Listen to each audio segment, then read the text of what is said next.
been having a bit of a tough time of it at the moment. Finding things a bit difficult. So finding time and energy to create activities for the kids, let alone film them or create content, has been pretty challenging.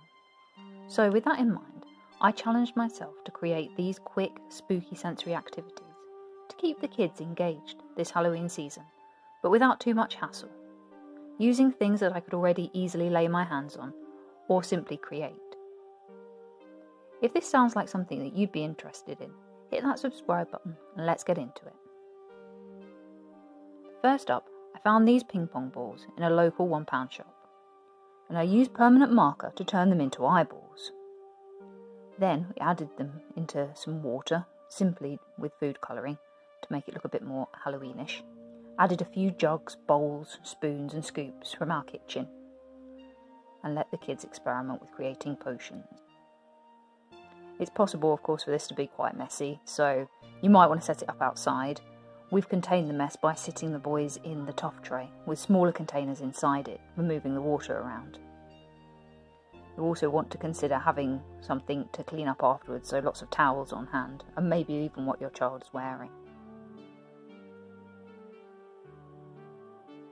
The boys had lots of fun fishing out the eyeballs, stirring, pouring, and this is great for the development.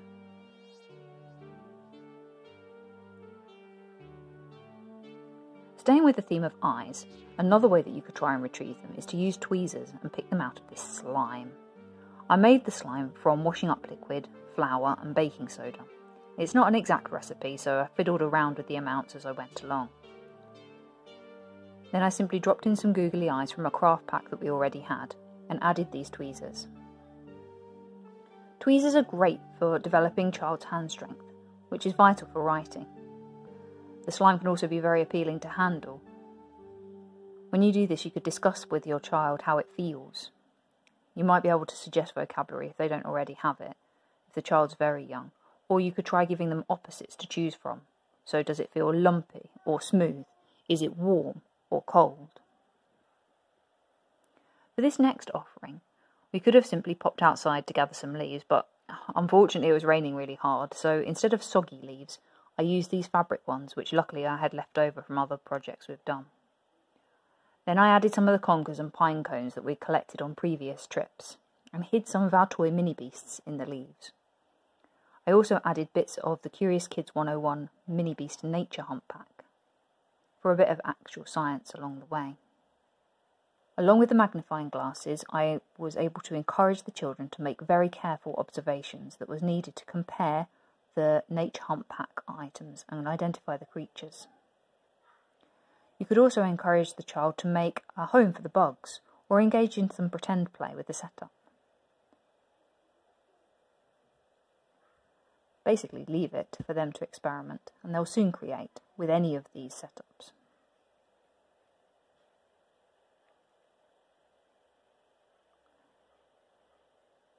Next up, I've seen this spider's web setup done on a much larger scale, but I scaled it down a bit to fit our needs.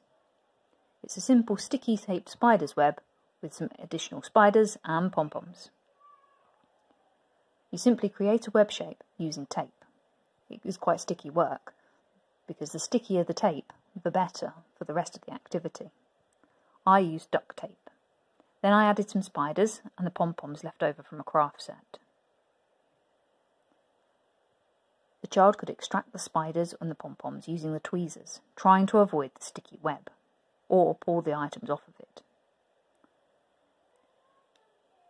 You can also place the tray on its side and throw the pom-poms at the tape web. They should stick to the tape. This is why I recommended using the stickiest tape you can find. Although, at this point, even if it doesn't, you can discuss how real spider webs work, catching flies for the spider to eat, and experiment with what sticks and what doesn't.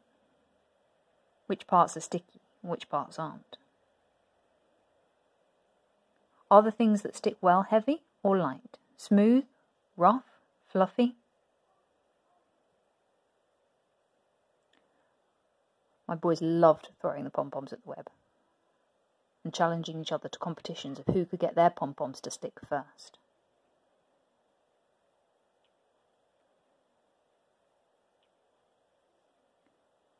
Finally, filling a jack-o'-lantern face jar. I took some clear bottles and put jack-o'-lantern faces on them, and then placed it into a small tray, along with, in this case, some split peas, but you could also use coloured rice.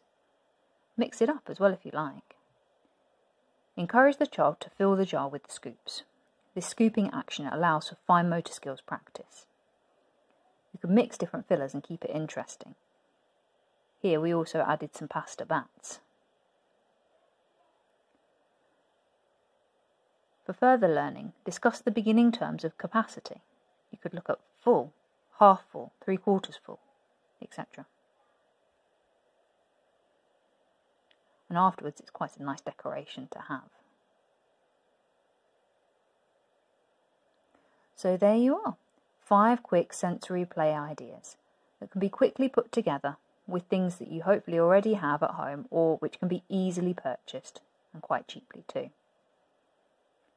These ideas are great for keeping your kids entertained over Halloween, or a fun addition to a young child's Halloween party. Which is your favourite?